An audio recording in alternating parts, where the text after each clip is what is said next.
যদি আপোনালোকৰ কেতিয়াবা আসাম মেডিকেল আহিবলগীয়া হয় তেতিয়াহ'লেতো টিকেটটো কাটিবই লাগিব। তো টিকেটটো বাৰু বেছি নলয়, 10 টকাহে লয়, কিন্তু সেই 10 টকাটো অনলাইন কৰিব লাগিব, কেছ পইচা দিলে নহ'ব। লগতে আধাৰ কাৰ্ডখন আনিব লাগিব, তেতিয়াহে আপোনাক টিকেট কাটি দিব। Hello' everyone, good morning. সময় 11:30 বাজিছে আৰু এয়া দেখিছে নহয়, বেণ্ডেজ মাৰিবলগীয়া হৈছে। এইকেইদিন কি হৈছে নাজানো, আজি 5 দিনমান হ'ল হাতখন মই ক'তো দুখ পোৱা নাই, নিজে নিজে বিষ হৈছে। সেইটো কাৰণে মই ডক্টৰৰ ওচৰৰ পৰা আহিলোঁগৈ, ডক্টৰক দেখালোঁ আৰু এয়া বেণ্ডেজ দিছে আৰু দৰৱ খাব দিছে আৰু কেইদিনমান ৰেষ্ট ল'ব দিছে। কালি ৰাতি ইমানেই বিষালে অ' মাই গড, মানে ৰেষ্ট ল'ব লাগিব।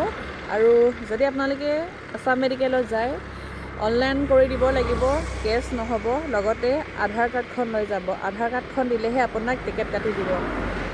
আপোনালোকেও আশীৰ্বাদ কৰিব যাতে হাতখন মোৰ সোনকালে যাতে বিষবোৰ কমে, সোনকালে যাতে ভাল পাই যাওঁ।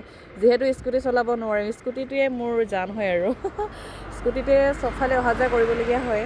স্কুটিখন নহ'লে মই মৰিলোঁ আৰু। তো সেইটো কাৰণে আপোনালোকে আশীৰ্বাদ দিব যাতে সোনকালে ভাল পাওঁ।